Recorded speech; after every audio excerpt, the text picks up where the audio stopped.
Inuulit ko po, wala namang problema. Hindi tayo kumukontra kung sila po ay magkakabalikan. Nasa kanila po yun. May mga reaction video po tayo niyan na talagang pinaka-the best pa rin magkabalikan dahil nga po nakilala silang magkasama.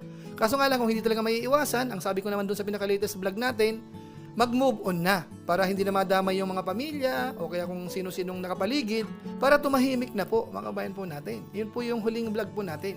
Kaso nga lang po dahil sa mga comment na yun, nagkabalikan na raw. So i-assist po natin, gaano nga ba katotoo? Nagkabalikan na nga ba talaga? Alam nyo po madali lang naman ho eh. Ang pinaka-guide natin yan, alamin natin, meron bang latest upload yung babae o kaya yung lalaki? Kasi po si Ruel of Malalag, napakatipid niya po sa kanyang mga post.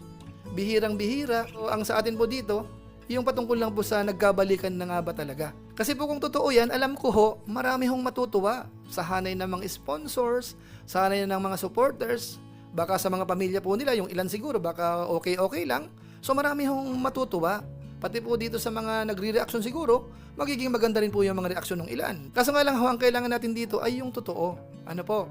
So sa assessment ko po mga kabayan po natin, wag niyo pong mamasamain, ano?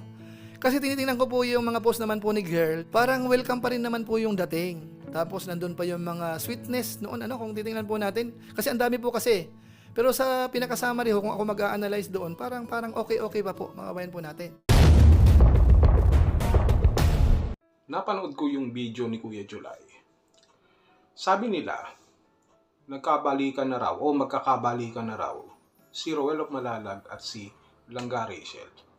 Hindi ako sure, pero kung sakaling totoo man ito, siguradong marami ang matutuwa.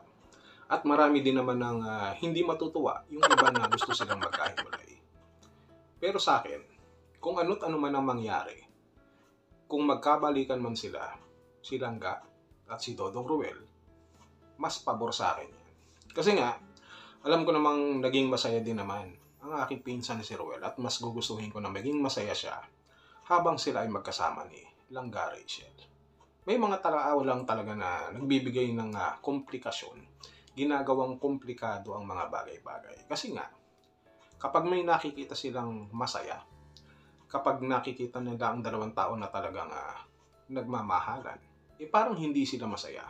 Laging umiiral yung inggit. Kasi nga, hindi sila marunong magmahal. At sila mismo, ayaw nilang magmahal. Kasi nga, puro sila mura. Kapag nakakita ng maganda, mura. Kapag nakakita ng pangit, mura pa rin. Wala silang contentment at walang bait sa sarili. Kaya nga kung sakaling magkakabalikan, si Dodong Ruel at si Langga Rachel, para sa akin, pabor na pabor ako dyan. At naniniwala naman ako na kung may pagkakataon yan at kung ihahadya ng panahon, sang-ayon tayo. Mas magiging masaya tayo sapagkat mas priority natin yung pagkakaayos. Totoo na sa relasyon may mga pagkakaiba, mga differences, na ito naman ay napapolish, napaplansya sa pagdaan ng panahon para maging matuwid at walang gusot. May mga pagkakataon na mga hindi pagkakaintindihan, pero hindi naman ibig sabihin nun na hindi mo na maiintindihan kung ano ang pinagdadaanan ng dalawang taong magkarelasyon, kagaya ng kay Dodong Ruel at kay Langga Rachel. Kaya nga, itong sinasabi ni Kuya July na napanood ko kanina na kung totoo nga ba na nagkabalikan ng dalawa, well, para sa akin, totoo man o hindi. Isipin natin kung ano ang mas nakakabuti. Kung hindi man sila nagkabalikan at hindi man totoo, maaaring sa nalalapit na panahon sapagkat mga bata pa naman sila at mayroon silang mga iba pang bagay na prioridad na mga dapat pang unahin sa kanilang mga buhay. Kung sakali na magpagpuli ang kanilang landas, walang magiging problema. Hindi ba? Malay natin, magkita sila uli somewhere down the road, no? Na magkatitigan sila at maalala nila yung kanilang pinagsamahan, edi maging sila uli at manumbalik, no? Manariwa ang matatamis na nakaraan ng kahapon. So, pag nakita sila, mapapakanta na lang sila ng somewhere down the road, I know our roads will cross again. Parang ganun. Baka masintunado pa ako kaya huwag na lang.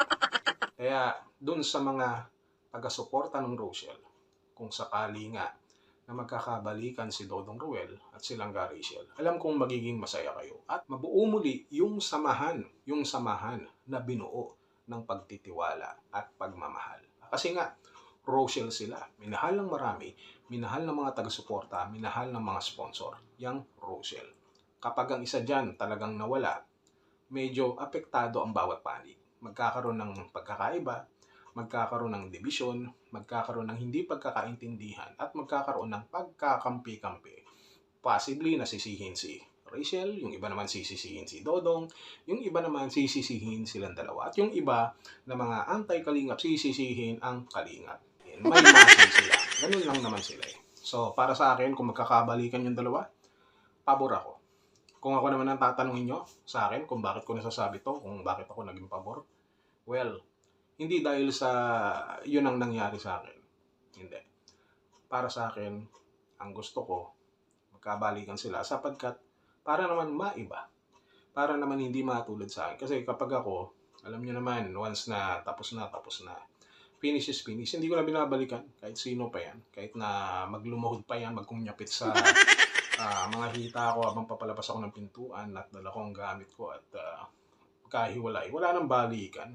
Kahit yumaman pa yan. Depende na lang kung gaano siya kayaman. So, ano naman, ganun ang mga gwapo eh. Hindi nagtsatsaga sa mga... But Ruel is not me. And me is not Ruel. So, para sa akin, kung ano yung mas mabuti, mas makakabuti, dun tayo. Kung magkabalikan sila, good. Kung hindi man, well, let's see. We wouldn't know from the near future. Baka sila pa rin ang magkatuloy. At kung hindi, ganun talaga.